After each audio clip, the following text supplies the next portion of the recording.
Salutations mes petits game dev en devenir et bienvenue dans une nouvelle vidéo tutoriel Game Maker qui va vous apprendre cette fois-ci à créer une sorte de projectile que vous pourrez utiliser et qui partira dans la direction dans laquelle vise votre personnage. Alors c'est très simple étant donné qu'on a déjà l'orientation du personnage, la visée est plus ou moins faite et donc on va commencer par créer un sprite laser que j'ai réalisé à peu près au niveau des yeux du chien pour comme si le chien tirait des yeux avec ses lasers. Voilà, c'est la petite folie du moment. Et alors ensuite, j'ai créé un objet projectile auquel j'ai mis le sprite du laser. Et bah par ailleurs, regardez bien la collision de votre laser au cas où il faut que ça soit dans la taille de votre projectile. Et donc cet objet a très peu de code. Il a speed égale 8, mais vous pouvez monter d'ailleurs la valeur speed pour ceux qui ne savent pas. En gros, ça fait avancer le projectile dans une direction. Par défaut, ça sera vers la droite, mais on va vous montrer comment changer ça. Et d'ailleurs, cette ligne, elle ne sert à rien. Voilà.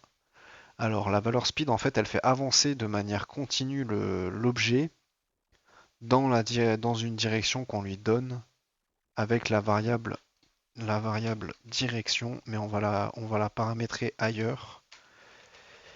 Et donc j'ai mis 8, ça veut dire qu'il avancera de 8 pixels par étape. Voilà, comme ça vous savez. Et j'ai créé une collision avec objet mur qui détruira le laser avec instance destroy.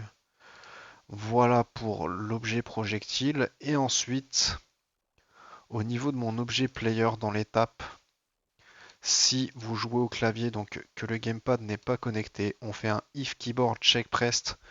Alors, vous pouvez voir que, alors attendez, à cet endroit, j'ai bouton check, par exemple, qui est pareil pour keyboard. Si on est juste en check, il reste l'événement, le code continue de se lancer tant que la touche sera appuyée. Et donc, check pressed, en fait, il vérifie juste si la touche a été appuyée une fois et si elle a appuyé, il va utiliser le code en un bloc et il l'utilisera pas si la touche restera appuyée. Donc je l'ai mis sur la touche hors E, voilà. Et donc on fait une variable projectile égale instance create layer à la position X et à la position Y dans le calque instance qui est le calque par défaut des instances de notre niveau et je mets juste objet projectile, donc l'objet auquel on a mis le sprite du laser. Et après j'ai fait projectile.direction égale direction. Alors ça veut dire que ça va régler la direction du projectile sur la direction du personnage. Et en gros, ça permet de faire partir le projectile dans la direction dans laquelle est le personnage.